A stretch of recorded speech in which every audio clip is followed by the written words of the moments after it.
We here. Turn up.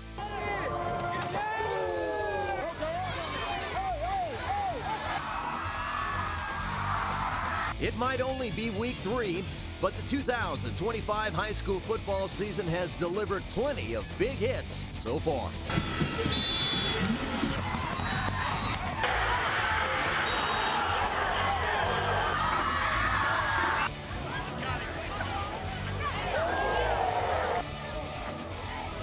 So keep your head on a swivel for the next hour or so. We've got games to show you.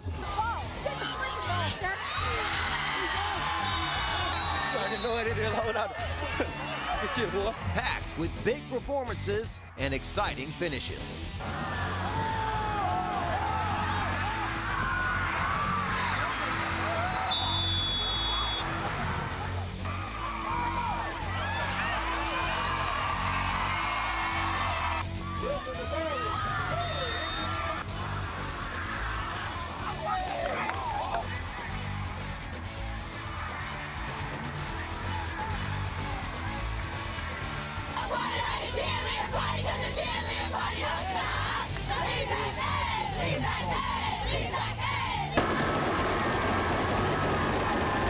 As we approach late September in South Louisiana, the heat is still on.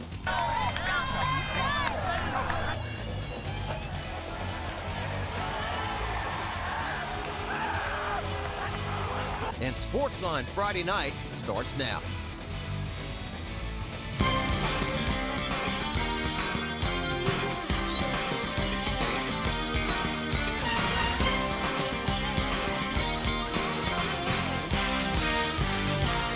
Good evening, everyone, and welcome to Sportsline Friday Night. I'm Jacques Doucet. My co-host, Kevin Baptiste, was at the St. Charles Catholic Dunham game, start to finish. You're going to want to stick around for that. John Eads was out at UI and Catholic. We'll have that as well. But tonight we begin in the Lafayette area as the Zachary Broncos made the trip across the Atchafalaya Basin to take on the Carencro Bears. And a couple of powerhouses meeting in this one. The Broncos up 7-6 late in the first quarter.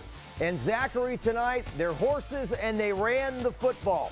Jeremy Patton takes off, and this is going to be an 80-yard run as he makes it all the way for the score. And you'd be seeing a lot more of that tonight from David Brewerton and company.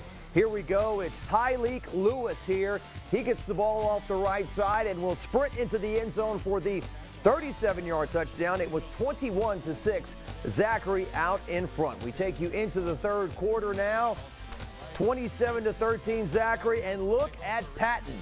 He wants to patent this run as he is off to the races and finally brought down. I'm not very good at math, but I think that is an 82-yard run for Patton, and that would lead to another touchdown run by him coming up. Right up the middle and into the end zone, and Zachary. They played some powerhouses from Acadiana, including Acadiana and Carencro, and tonight they get the job done, rushing for over 400 yards. 34-20 is the final score. So, big win. Zachary, they don't schedule the Sisters of the Poor, and another big win for them this evening. All right, let's talk about a huge game on Thursday evening. Chef Duyal cooking up some delicious fried turkey wings at Olympia Stadium. The Liberty High School team likewise off to a sizzling start. 2-0 for the first time in school history. The Patriots hosting Lutcher, who is uncharacteristically 0-2 to start the year, but the Bulldogs strike first. Freshman quarterback Taryn Charles with a long touchdown run. The Dogs built an early 14-0 lead, and that left Tank excited. You could see him. He was thrilled. All right, the Patriots answer late in the first quarter. Zayden Foster takes the handoff, bounces outside, outruns everyone to the end zone. PAT was no good. 14-6 Lutcher. First play of the second quarter. Dwayne Jenkins dialed up during the break. Jamalion Joseph totes the rock and beats the safety for the score. It's 21-6. Lutcher out in front.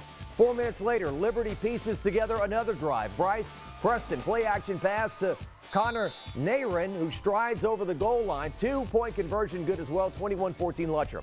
Bulldogs trying to score before the half. Final minute of the second quarter. Charles lofts up a jump ball, and luckily for him, Johnny Jones is a hooper turned wide receiver. He mosses the DB for the touchdown. 27-14 Bulldogs at the half. Patriots get the ball to begin the third quarter. Foster cuts up the middle. He will reach the second level.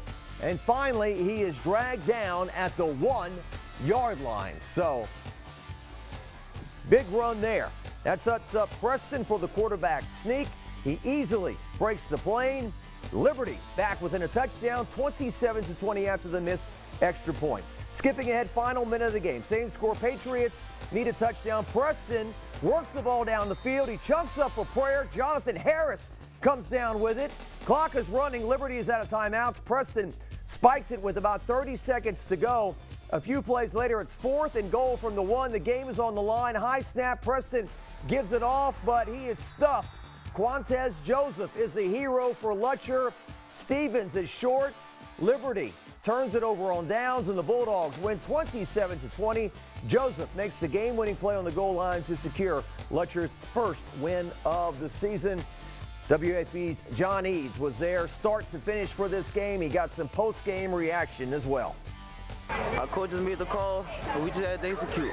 We had to execute at the highest level we could. Me, Paul Quinn, Styling, everybody. We just had to execute, you know. Coming in the season 0-2, I don't know about all the other scenes, but I had a sour taste in my mouth, very sour. And I think after tonight, everybody gonna feel a lot much better. Can't say enough about Quantez Joseph on that play.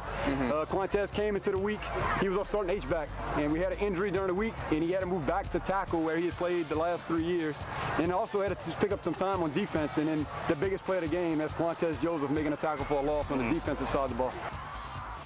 All right, had a great time speaking at the Lutcher Quarterback Club on Tuesday night. Those guys come to town and score a huge victory. Sportsline Friday night is just getting started. Much more coming up after the break.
Welcome back to Sportsline Friday night. Central at Walker this evening, and Central quarterback Ja'Cory Plott passes to Marcus Watson for the first down. And then the tandem back to work again. It's Plott to Watson coming up. We'll find him. There he is, making the catch. And then that was Keithan Womack at the 1-yard line. Plott will then keep up the middle, coming up for the touchdown. Nice quarterback sneak, finds daylight, big guys into the end zone for the score. There was a 2-point conversion, so Central leads 8-0 early on. But here comes Walker. Jace Evans hands it off to Jaden Wilson. Not too often you see a guy wearing number 96 carrying the ball, and he is off for a 65-yard touchdown. It was 8-7 Central out in front. The Walker cheerleaders hoping to see more of that. Central playing two quarterbacks. Max Gassiot, the pass to Brody Deal for the first down. And then Gassiot with the ball carrying up the middle for the big gainer, staying on his feet before he is finally tackled. That's a 20-yard run. And then Gassiot throws to Keithan Womack for the touchdown. Two-point conversion, no good. Central, though, leads 14-7. Walker trying to rally. Jay Sevens fumbles the snap, but he recovers. That would lead to a field goal by Aaron Stern. He splits the uprights, 14-10 Central. Kids staying in shape, getting their push-ups in. Here comes Walker again. Stern tries the onside kick. It's recovered by Walker, but the football did not travel far enough. So the ball goes over to Central, and Plott is back in the game. He fires to Brody Deal for the touchdown, and the two-point conversion was good. Central led 22-10. Lots of points in this game as Central goes on to win this one by the final of 48-37. Let's talk about Sam Houston and East Ascension this evening. Brad Davis on the sideline, checking out some future talent perhaps. Zaylen Smith rolls out, hits Jaden Urson for the touchdown. And so it's 14-12. Sam Houston at that point as East Ascension trying to rally back. Sam Houston back to punt in the fourth quarter. Javius blocks the punt, sets E up near the goal line there. And then it's Jason Blackburn getting into the end zone coming up. Big special teams play there. Off the block by Javius. 2 minutes left to go in the half. And it's Blackburn into the end zone, scoring, so it's 18-14. EA takes the lead at that point. Here's Sam Houston trying to run their 2-minute drill. But Sam Houston's Gavin Bro drops back and is picked off by Dawson Landry. And East Ascension at home tonight goes on to win it 25-14, the final score. So big win for the Spartans on their home turf. All right, much more. Sportsline Friday night. Chaos Kevin Baptiste. He'll join us here in a moment from that big game tonight. This guy. St. Charles Catholic coming up.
This now is at the Riverside Quarterback Club. I was at Lutcher. I asked them, you think St. Charles Catholic can give Dunham a game? And they said yes. And that ended up being the case. You know, Dunham, they got that high-flying offense with all these weapons, but St. Charles Catholic, they don't have many athletes like talking about, but they have guys who play fundamentally sound football, and they don't make many mistakes, and that ensued for a good battle today at Central as Dunham took on St. Charles Catholic. Yes, this game took place at Central High School as Dunham Stadium goes through renovations. And, you know, these teams, they have some history. You know, they played in the state championship not too long ago, and this looked like a state championship game. Pick it up mid-first quarter, scoreless. Skylar Edwards puts the Comets on the board with a 33-yard touchdown run, 7-0 for the boys from LaPlace. And then late first quarter, Dunham, their offense, they're going to strike as Elijah Haven rolls to his left. He's going to throw to Richard Montgomery, and he's going to do the rest. Finds his crease, gets his lane, and he goes in standing up for the touchdown. There was a flag on the play. They thought this would be called back, but he ended up standing. The flag was on SEC, so we're tied at 7. Mid-second quarter, St. Charles Catholic got down to the goal line. They go forward on 4th and goal, and of course they're going to run that football, give it to Edwards, but the Dunham defense is all over it. That is a turnover on downs, a 7-minute drive for the Comets, and they come away with nothing. Now check this out, Jock. 15 seconds left. Dunham facing a 4th and 17. Too long for a field goal, too short for a punt. They go for it. Haven, Epic, Jarvis Washington down there with the catch. 3 defenders on him, and he drags them into the end zone for the touchdown. How about that? On a 4th and 17, and they get that swing from the goal line stand, go into halftime with the lead, 14-7. So now St. Charles Catholic, what are they going to do? Third quarter, facing another 4th down. Landry LeBlanc is going to hit Gabe Kugler. That moves the chains. And then a few plays later, they're back at the goal line. This time they punch it in. That's Edwards from about 3 yards out. That ties it up at 14, and we got a good one going on at Wildcat Stadium.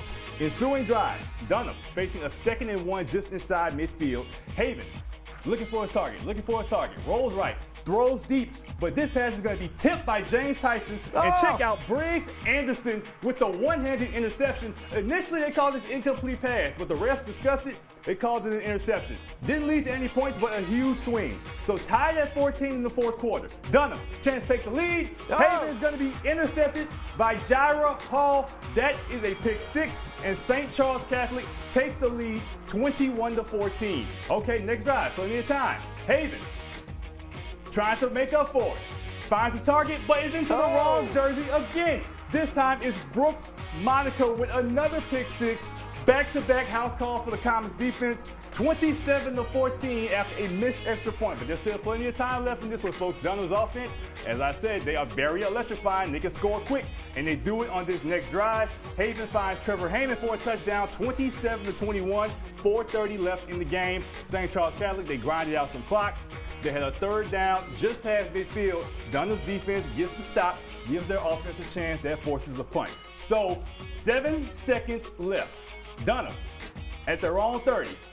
The old schoolyard BS, you know, Stanford, Cal, band on the field. That's all we can do right here. Make a throw, make some laterals. Heyman throws it back to Haven. Haven throws it to Brandon Cohen. And maybe he's got reservations for 6. He's got some blockers going down the sideline, but he is going to be taken down inside the 20. And St. Charles Catholic, Wayne Stein and company come all the way down from LaPlace and get a big-time win, 27-21. I don't think these teams can play in the state championship because St. Charles Catholic moved up, but that looked like a state championship game right there, John. Incredible game indeed, and I'm glad you were there start to finish. All of it. Glad we were there. Baby. JFK at Santa Maria. We don't play football because it's easy. We play it because it's hard. That's right. JFK's in town to take on Santa Maria. Long drive for the Gators, capped off by the 1-yard touchdown run. Jordan Hickerson. And Santa Maria is up 7-0 early. 2nd quarter, JFK with the 3rd and long. They get the first down. Dunham Dorian. He's going to take off with a nice run here. He's going down, and then, can't do that. Late hit. That's 15 yards for unnecessary roughness at the end of it. Dorian then, back in the pocket, hits Ronald Cash for the touchdown, and Cash is money. Not your guy, though, from 7-6 Santa Maria. They go on to win this one by the final of 28-12, the final. We just gonna call that straight cash, homie. All right, we got more on Sportsline Friday night coming up after the break.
The Terra Trojans playing Brusly at Woodlawn High School Thursday night. Already 14-0 Panthers in the first quarter. Drake Vincent, quick slant to Patrick Gales, and the speedster dusts the defense for a 21-0 advantage. The Panthers, they were big on special teams as well, blocking the punt. Evan Poole swats it, and so Brusly is going to have great field position.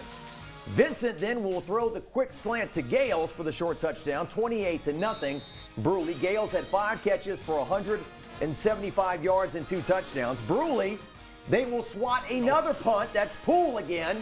They block 3 of them on the night. That leads to Vincent to Marion Irving for another touchdown to make it 35-0.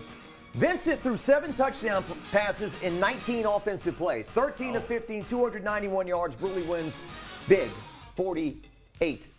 Big case for player of the week for Mr. Vincent. How about that? Indeed. All right, we've got much more show coming up. This is where you can see it. We'll be streaming and we'll be on WBXH as well. Lots of high school football coming up from now until about 11 o'clock. We'll be back very shortly.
Welcome back to Sportsline. I'm Kevin Baptiste alongside Sports Director Jacques Doucet. Jacques, it's one thing to have an inner city matchup, but it's another thing when it's 2 powerhouses like Catholic High and UI. 2 teams that are known across the state. It's kind of Superdome or bust for both of them.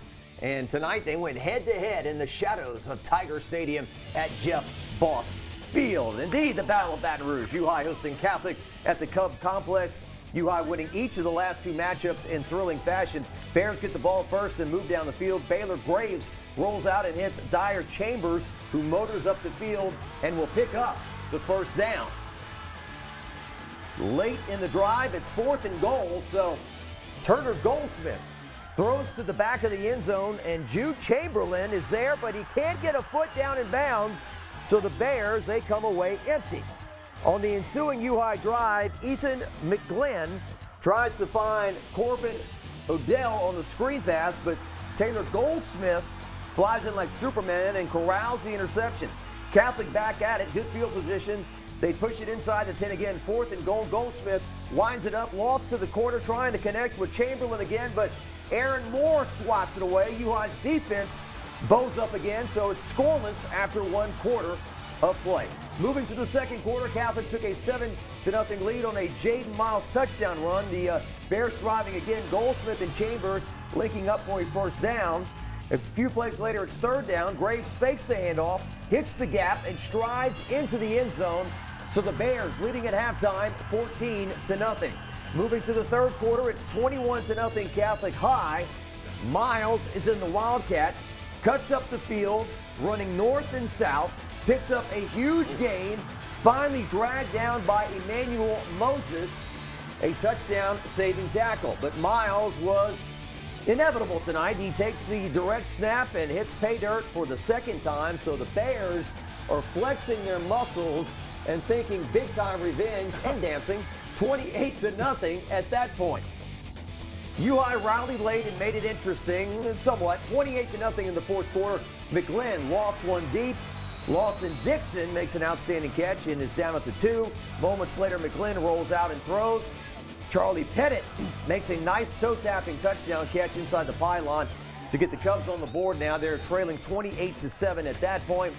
UI's defense would get a stop. The Cubs back in the red zone. McGlen collects a low snap, throws it up, and Pettit grabs it for his second TD reception. 28-14, 2 minutes to go. The Cubs' onside attempts were unsuccessful. They did have the ball one more time with 30 seconds left. McGlen running around but taken down. The Bears defense finishing things off, and it's a pretty dominant victory for them. 28-14, and certainly a lot of Catholic High fans made the short trip, and indeed, Hudson Fuller and company get it done. Big statement for them. A shout, billboard, whatever you want to call it. That's a big win for the Bears. All right, let's move it on. Catholic Appointee. They hosted Archbishop Haynes. The Hornets coming off last week, putting up 63 points in a win against Crowley. And they look to score more points, a lot more points tonight. As Jude Morrison drops back, throws deep. He's going to hit Edwin Williams in stride for the 70-yard touchdown. What a way to start. 6-0 Catholic High Appointee. And they're not going to go for the extra point. They're going to go for 2. Why not? And Morrison drops back, can't find anyone. He's going to take it, do it himself, and gets into the end zone for the 2-point conversion. 8-0 as the Hornets cheerleaders are loving it. Archbishop Haynes, what are they going to do? They get down to the goal line. Riley Jones muscles in for the touchdown. They made it 8-6. They're not going to kick an extra point as well. No love for field goal kickers. All right. And they get the 2-point conversion as well on the quarterback keeper. But Catholic High Appointee, they get back down to the goal line, and Cohen Higginbotham finishes just short of the goal line. Wanted a touchdown, they didn't give it to him, so they're going to give it to the quarterback. Morrison keeps the ball, pushes the pile in for the touchdown. 14-8 Catholic High Appointee. As we look at the final score here, guys, after this play, nothing, 36-35. How about that? A close one, close shootout for Catholic High Appointee to remain undefeated at the arena. All right, big one up in New Roads there. All right, McKinley playing Scotlandville at Olympia Stadium, and Scotlandville would start this thing off with a bang. Ladies and gentlemen, your opening kickoff brought to you by Coca-Cola. All right, and here is Christopher Landon. Actually, this is Jordan Watkins, excuse me. Takes it in, and Watkins is taken off. Scotlandville immediately on the board, 6-0. McKinley would try to answer back. Christopher London tosses one, but it's intercepted by Caleb Brown, and Brown is thinking about bringing this one back to the house. Lots of white jerseys in front of him. He passes them up. Oh, cuts a little somersault there at the end. 14-0. The Scotlandville band liking that. McKinley would continue its string of bad luck. Defensive lineman Corey Coleman recovers a fumble. Scotlandville continues its dominance. Gennard Green completes a pass to receiver Dwayne Benn to put the Hornets within scoring range here. Nice moves. Finishing off the long drive would be the Hornets quarterback Green, keeping the football and running it in for the score that makes it 21-0. Demarion Jones would continue the charge for the Hornets as he would bring his team within the red zone. Finishing off the drive, Jones running for the touchdown on the scoring drive that made it 28-0.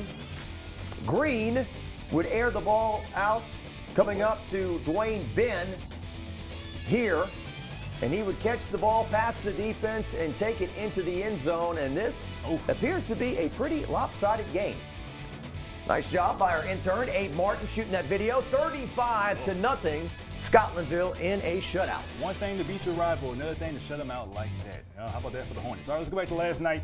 East Feliciana was taking on Albany, and the East Feliciana cheerleaders kept the energy up while there was no score in this one for most of the first quarter. And then Eastvale tries to put something together. Marcus Cannon hits Kadarius Miller for the circus catch. Nice concentration.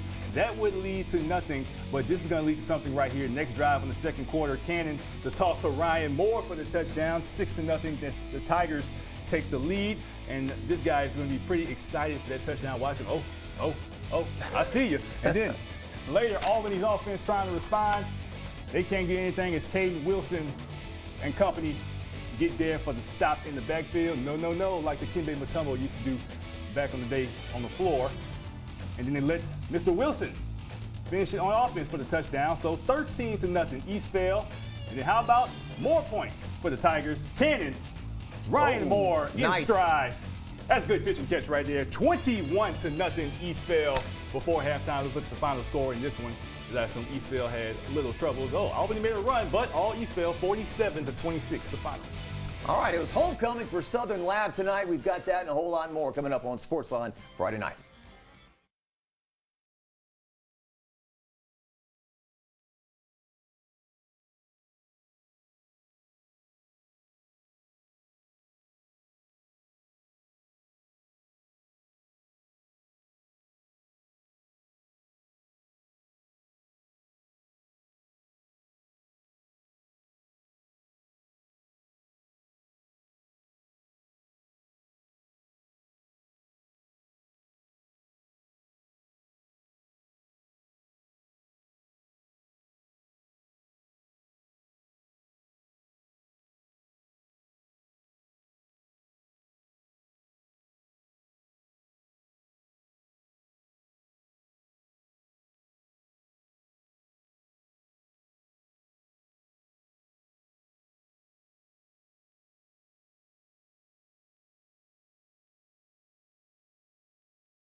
Reserve as Riverside was hosting Prairieville. Of course, the Hurricanes coming off that close win against Parkview last week.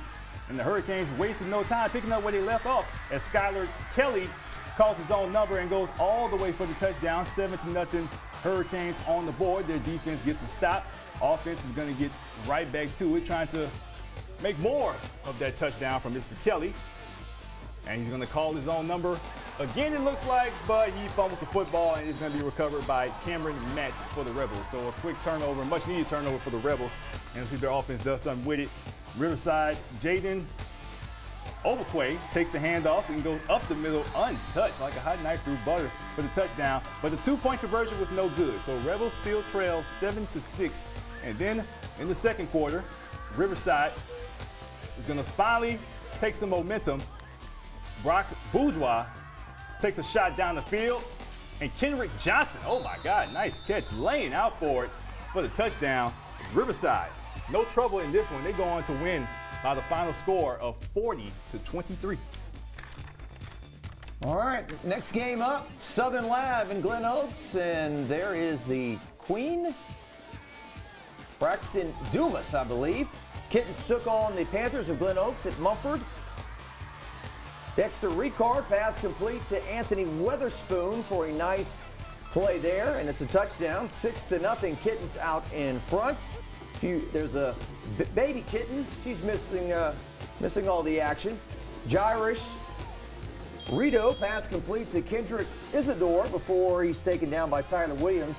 No gain for the Panthers there. And then Dexter Ricard handoff to Logan Dauphine on the carry. Nice run, picking up some yards before stumbling down. That would lead to Dauphine again. The pass is complete to Anthony Witherspoon, making his way into the end zone for the touchdown. It's 14-0 with the 2-point conversion. 5 minutes left to go. Cheerleaders are hyped about that play. Glen Oaks trying to get something going, but Rito is met with a host of kittens. No gain. Green jerseys swarming to the football. And then it's Ricard passing it over to Dauphine. And he's into the end zone for another touchdown to make it 20-0. The Kittens wanted some camera time. It says here on my shot sheet. There he is. All right. 54-0. Happy homecoming. No drama for Southern Lab. Homecomings in September. Always something. All right. Still to the west side. Livonia was hosting Port Allen. The mini Prowlers for Livonia giving a nice show. And the Wildcat football team gave a show as well. They led 20-0 at this point. And look at the big fella, Cameron Johnson, weaving his way to the end zone for the touchdown. 27-0 catch. That's big man rubbling right there. And then Livonia's offense gets back to it. Cam Carter goes deep. Carmel Bourgeois in stride for the touchdown. 34-0 Livonia. Port Allen still fighting, trying to cut the deficit. Jonathan Lanes keeps the ball and makes a nice run. Bounces off of green jerseys for the touchdown, 34-6. But ensuing kickoff. My golden rule, you know, if we show a kickoff, either one or two things happen. Either a boo-boo, you know, a turnover, or a big play. And this looks like a big play right here. As this Paris Haynes, he has reservations for 6, weaving his way through the field, makes a man miss. He has a host of green jerseys in front of him. Can he get there? Can he get there? Oh, he falls just short, almost getting to the touchdown. Good effort there, Mr. Hayes, but his offense is going to finish it off for him as Cam Carter drops back, calls his own number, goes in, stands it up. Livonia goes on to win 40-7. The final in this one, and Port Allen still searching for their first win of the season. Wild game tonight. Episcopal of Baton Rouge at Country Day. Nite draw first blood. Taj Callahan, 2-yard touchdown, 7-0 Episcopal. The Cajuns respond. Justin Drago, 3-yard touchdown run. Episcopal up 13-7. 20-7 now. Cajuns Hudson Wright wide open. Cameron Henry 35-yard touchdown. Episcopal up 20-13. Wright though back to the air, connecting with George Blessy. He does the rest. 23-yard touchdown, and we are tied up 20-20. It's now 26-20 Episcopal. Halfway through the second quarter, the points continue. Wright, quick hitter to KB Brewer. Check out the stiff arm. He's off to the races, coming right at you for the touchdown. The two-sport star makes it 27-26 Cajuns. 32-27 Knights. Callahan, a beast in the first half. His 4th touchdown of the first half. He had 5 total. Cajuns not done. Right out in the flat to Curtis McAllister. Breaks a tackle. He's got reservations for 6. But just not enough points for Country Day, even though Wright threw 6 touchdown passes. Episcopal, Travis Bourgeois and company, scoring 66 points and winning 66-57. Wow. I didn't know running teams could do that, put up that many points. I mean, that was amazing to see, man. More Sportsline coming up after that. Amazing. Wild scores early in the year.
WAFB videographer Andre Champagne is a big deal in Plaquemine, especially at St. John, where tonight they were taking on the Haynes Academy Yellow Jackets in an absolute thriller. Yellow Jackets led 14-13 at halftime, would score an early touchdown in the second half to extend the lead, but the Eagles would come right back.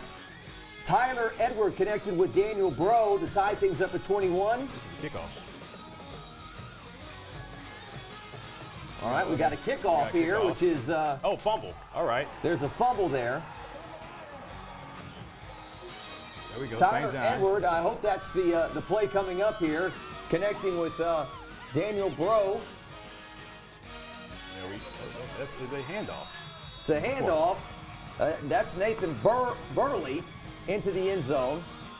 And then the Yellow Jackets storm right back on offense. Trent Hellwig would scramble and do it himself for the long score.